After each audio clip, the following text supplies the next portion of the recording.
In this video, we're going to walk through how to build a profit-first forecast, specifically for beauty or skincare businesses. We'll do it all inside our free e-commerce forecasting template, so make sure to download that below. Or instead of the spreadsheet, you can actually use our automated forecasting tool built directly into StoreHero. There's a link below so you can easily grab a free trial. So after analyzing thousands of e-commerce brands over the last couple of years, there's a couple of key factors that are relevant to most beauty and skincare businesses. First and foremost, there's massively high margin potential. The underlying product cost is really strong, and that often gives us plenty of space to focus on acquisition, operating costs or fixed costs, and ultimately profit that we want to leave over, not only to help us grow into the future, but also capture some real value for ourselves as a business owner. Now, despite those strong product margins, there's no free lunch. Things like higher fixed costs for branding, positioning, marketing mean that we need to keep those underlying product costs low in order to account for those other costs we see within this industry. The beauty space is incredibly competitive. One negative impact of some of those better underlying product margins is that everyone wants a piece. It attracts more competitors and entrants to the market.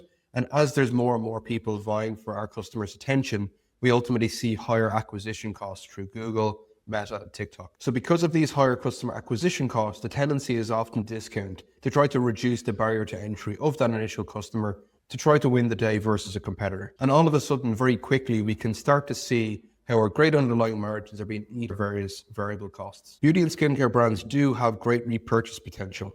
Unlike a furniture business where I sell a sofa, I don't know I'm going to see that customer again, there's a lot of potential for somebody to actually come back and replenish key products within 60 or 90 days.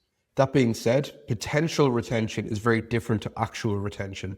I think oftentimes, unless somebody is maybe tied into a renewal, people aren't as disciplined as they could be to understand truly what does that 30, 60, 90-day repurchase rate actually look like, and how does that affect how much I should be willing to spend to acquire a customer based on the actual profit they're generating for me over a series of a couple of initial months. Many beauty brands see their SKU count grow over time, which is fantastic. It gives plenty of upsell and bundling potential, but it's really important to make sure we keep the focus and clarity that maybe your initial customers had on maybe some hero SKUs, and make sure we kind of prioritize what's our primary and secondary journey for a customer. Are we showing them everything at once? Or do we start with a simpler proposition and ease them in over time? So what does this all mean? We need to translate this into 3 key action items from this video. Number 1, first order profit clarity. We want to understand exactly how much profit after all of those variable and marketing costs we actually have left over on that first order. Are we first order profitable? Are we not? And should we be? Next, we want to understand our lifetime value and payback period, not only through the lens of revenue, but also by way of profit. How long does it actually take us to recoup that cost of acquisition? How frequently do people come back within the first couple of months? And again, how can we use that to make better decisions to scale with profit in mind? And thirdly, we'll build a profit-first forecast. We'll take that new clarity we now have, understanding exactly what profit is available day one, take our LTV insights and translate that into a clear 12-month forecast with specific KPIs across each channel, so we can be very clear what's on track or off track on a daily basis. Okay, so first we want to understand our exact profit on first order. So there's 2 ways you can do this. You can do this directly within your StoreHero account, whereby that data will be ready and available to you in real time. Or alternatively, if you're not a StoreHero customer yet, you can easily use our order profit calculator. So let's start on the order profit calculator. You can easily download this in the description. And the intention is you can input each of the key yellow fields and we'll dictate to you exactly how much you can afford to spend to acquire a customer. So let's say for argument's sake, you have an average order value of $100. From there, maybe you'll have $40 of product costs. This should be pretty easy to understand just looking at maybe your key SKUs. Maybe take your most popular order as a reference point, maybe one of your top SKUs, if it represents a significant percentage of your sales. And then from there, you can also look at some of those other variable costs that should be pretty easy to get a hold of. So for example, packing fee, if you have maybe a 3PL or fulfillment provider, they may manage that on your behalf, or alternatively, you've a cost of boxes, packaging internally, a shipping cost. So again, this is really focused on what you incur for shipping and what's the cost that you pay to your shipping provider. Also take into account your free shipping threshold. If your average order value would push people past that free shipping threshold, and then make sure to take that into account as well. If it's too easy for people to hit your free shipping threshold, then it may be worthwhile to consider increasing it, as it really needs to be an incentive to get people to spend more than they may otherwise spend. Okay, so next of all, we have your tax rate.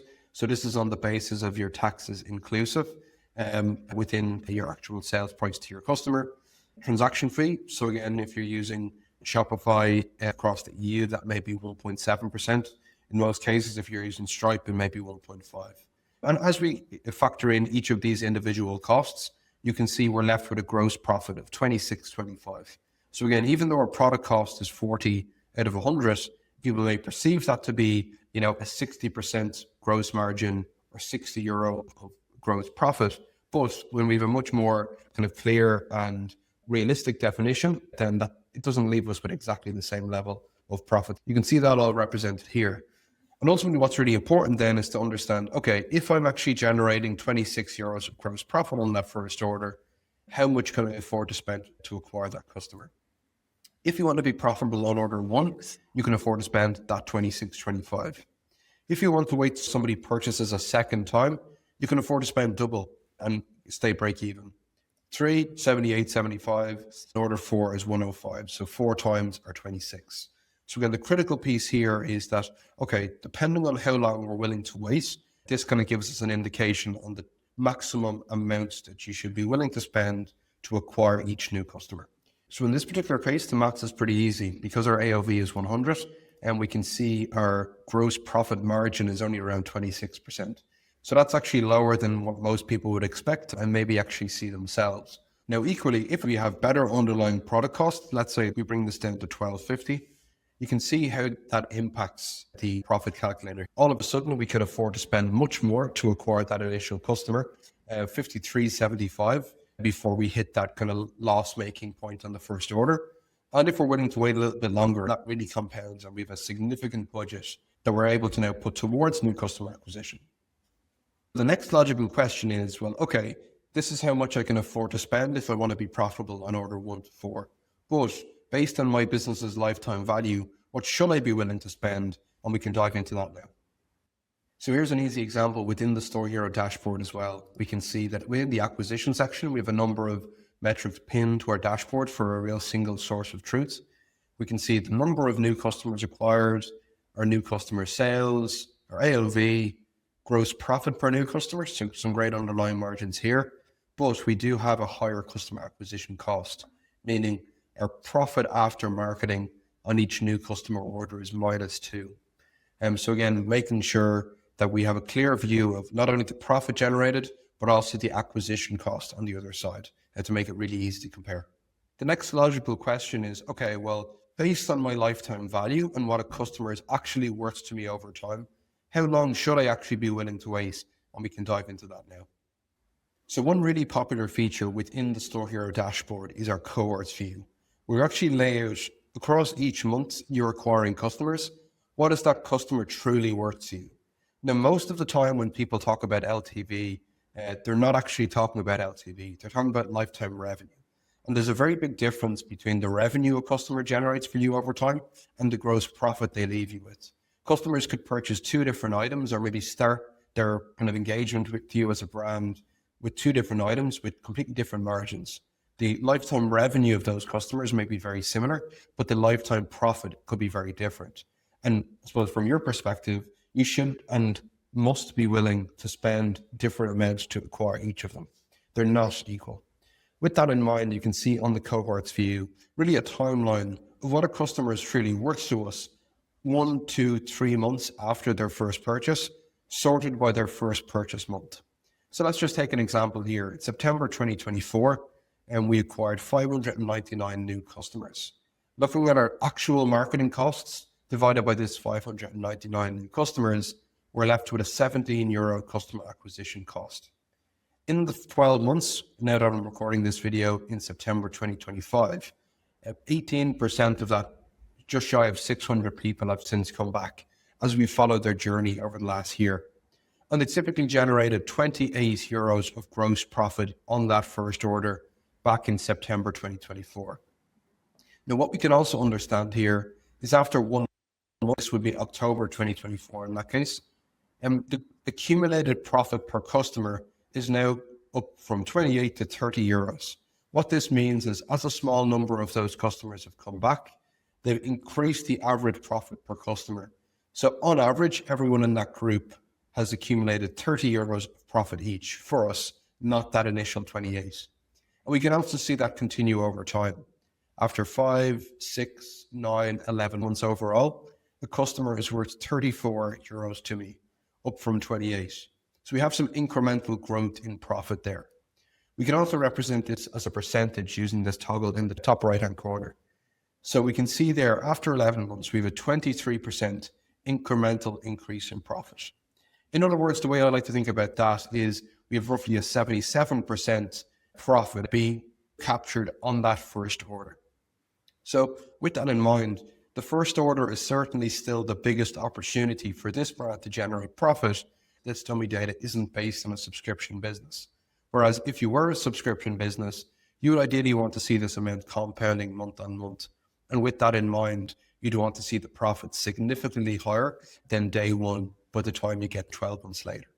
So again, this is going to be really clear because maybe what you might do at the moment based on the nature of your product, say, okay, well, I have, for example, a skincare product, a moisturizer, let's say. With that in mind, it lasts about 60 days. So therefore, I should see my second order about 65, 70 days later. In reality, that's not going to be the case. Some people will be avid customers. They'll actually purchase earlier, but a lot will actually just take longer to get to that point. So making sure you're not only tracking by second or third purchase, but actually at a specific point in time, averaged out across all the different types of behaviors across your customer base, where are we in terms of true profit generated over time? So thirdly, we can actually stitch this together, use the profit on first order or lifetime value to create a really informed forecast to set ourselves up for the next 12 months.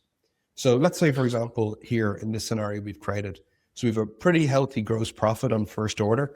We've roughly a 50% gross margin. With that in mind, we can also see that we have some incremental growth in cohorts, but ultimately in this sample brand and for this sample beauty business, the kind of takeaway I would have is because most profit is still generated in order one, the kind of North Star here is we need to stay first order profitable. It doesn't make sense to give up 28 euros of profit to gain an incremental 6 euro in profit. We want to know, okay, we're still capturing a certain level of profit day one, and anything else is an added bonus. So within the StoreHero platform, we can easily go to our goals section under settings and goals and generate a new forecast that actually helps us understand and kind of model out this growth. As I mentioned, you can also download and access our free e-commerce forecast template, which lays out the process in a very similar way. And ultimately, you can input the data directly there. There's also a video walkthrough included within that template. So let's say, for example, I want to generate a 12-month forecast, and I'll start it in September 2025. With that in mind, what StoreHero is going to do is take your net sales from the preceding 12 months and add a 20% premium on that. Now, that might not necessarily be the best pathway to maximize profitability or maximize revenue or maximize new customer acquisition.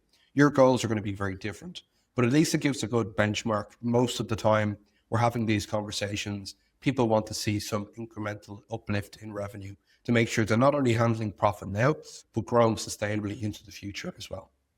So in this example, this puts us at 1.4 million, and we can see our cost of goods percentage is at that 44.31% mark. So as we're kind of building our 1.4 million pie chart here on the left side, I should say, we're kind of setting aside 44%, which is our cost of goods. That's going to be set aside to cover those variable costs. And then from there, we can look at the other costs we need to set aside and leave some budget for. Next, we'll have our operating expenses. So with our operating expenses, these are going to be fixed costs, not marketing, not variable. So for example, you might have rent, staff costs, things that should stay relatively stable. As we scale, we might double revenue, but we may only see a smaller increase in those fixed costs. We can account for that, representing 15% in this case. And then finally, we might have a target net profit. So with this example, we're really profit as a cost to be paid. It's a bill to be paid that it's not an afterthought. It's built into our plan and we're using a profit goal, as we pay our tax, as we pay for our products, it needs to be accounted for to ensure the business is actually viable moving forward. So in this case, again, 210K, which is a 15%, which would obviously be a really solid reference point for any e-com business. With that in mind, that kind of fills the pie chart bar one section. And really what you can see here is the remaining component is going to be our marketing spend. So by setting our net profit target, by setting our operating expenses or fixed cost expectation, we've ultimately told our forecast to output the actual marketing spend we can afford if all those other pieces are true. So in this example, based on the metrics above, you can afford to spend 360,000, just shy, on marketing, but it's not at all costs. It's as long as we maintain an average MER of 3.89. MER, if you're not familiar, is like ROAS for your full business. For every €1, $1, £1 you spend, what do you actually need to generate back in overarching net sales? So again, it's maybe less channel specific or less precise than Google or Meta, but at the same time, it avoids all of that double counting. So whatever your tracking setup, you can really lean into this because you can be fully reliant on your spend number and your revenue number from there. Finally, you can also see here our new customer percentage at 45.98. So in this example here, we're going to give new customers the burden of just shy of 46% of our goal. So by default, this will actually look at the new versus repeat customer split for the preceding 12 months. And again, you can easily see this within your account if needed within the StoreHero platform.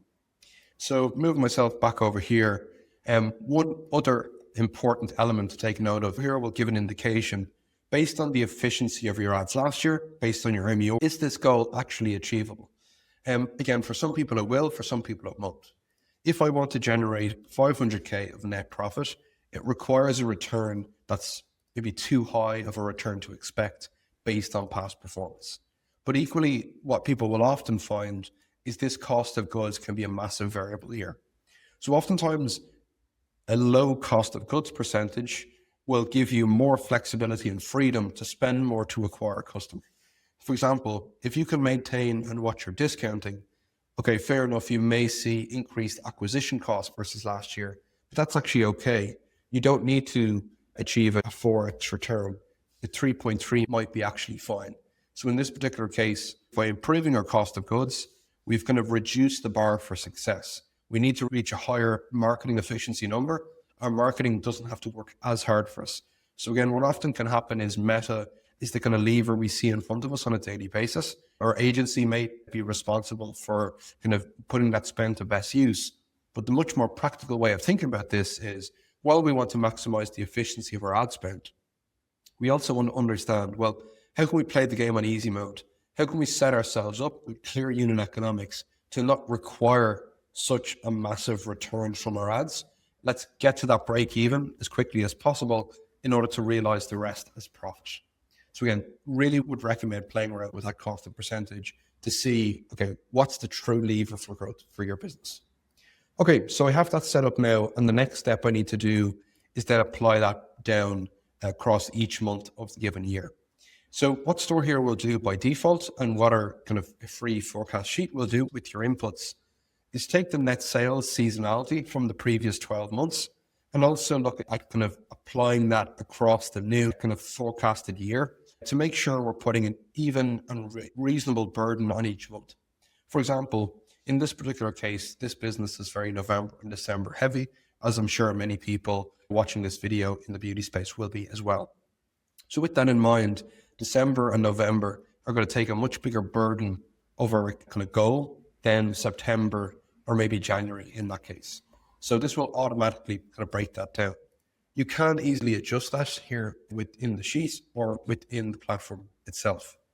Now, I suppose what's most impactful here is we've also not only kind of taken and broken out the seasonality of that goal, we've also allocated our marketing spend optimally. If you generated 5.3% of your sales last year, the odds are that you didn't hit exact efficiency whereby you spend 5.39% of your marketing budget. But with the intention of kind of improving as we go, we've taken the seasonality and matched that to your marketing percentage. You may want to drive a higher volume and a lower return in different months of the year, But again, most of the time, this works perfectly for many brands. What's even more impactful here is we can actually look down and see all the associated targets that this has now helped us set.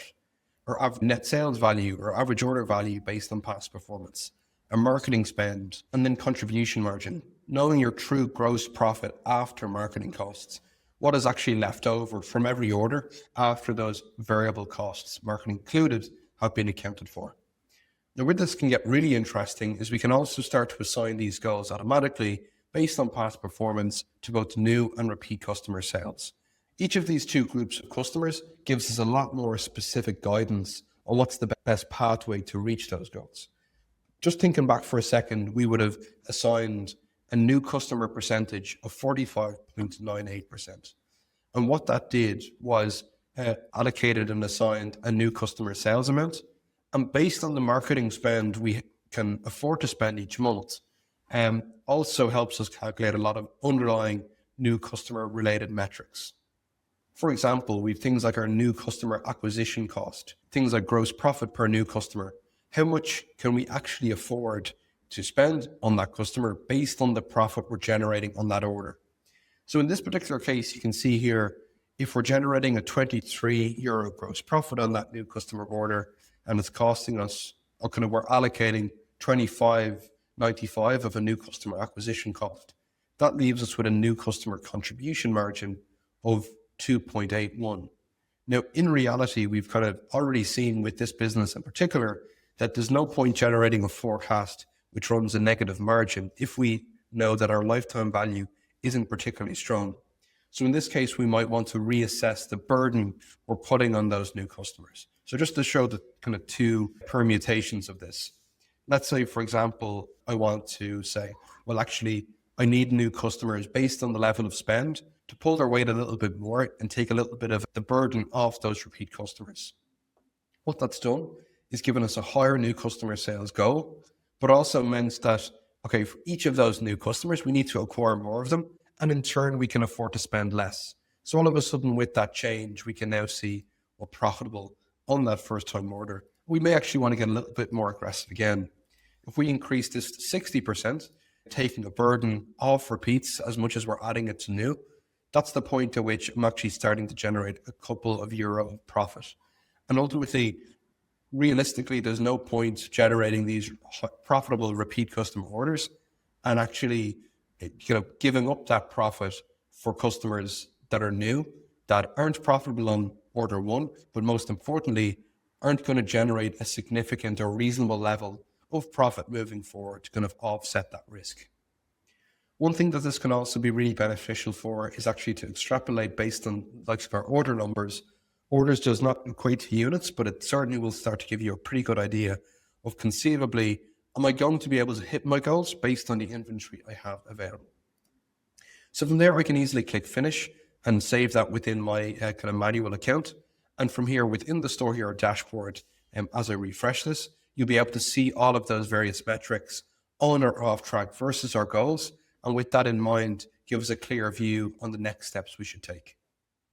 So the last step is to actually put our forecast to good use, not keep it buried in a document somewhere that we only look at once in a while. Really, the intention here is to get a daily pacing view of exactly where we're on track and off track, whether it's automatically, if you've done your forecast directly within the StoreHero platform, or alternatively, easily importing your custom forecast.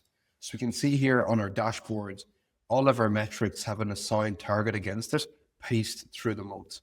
For example, we're the 16th of the month. Here's the number of new customers we should have achieved at this point. Here's where we are, and here's where we are versus target. This keeps it really clear. From there, I can easily double down on my greens. What's really working? Okay, my gross profit is pacing higher, but we have a lot of red as well. My repeat customer sales are behind, and ultimately as well, my acquisition costs are behind as well. In other words, my budget isn't being put to as good use as we wanted it to. So again, this is really helpful on a day-to-day basis. So we're not just looking at this retroactively. We've hit or missed the target, but actually, even within the first couple of days of the month, we're on pace. We can maintain, double down, pull back, whatever is needed. So hopefully that's a helpful exercise. If again you want to try out StoreHero with a free 7-day trial, feel free to book a demo or start a free trial using the link in the description. Any other questions, let us know. We'll see you in the next one.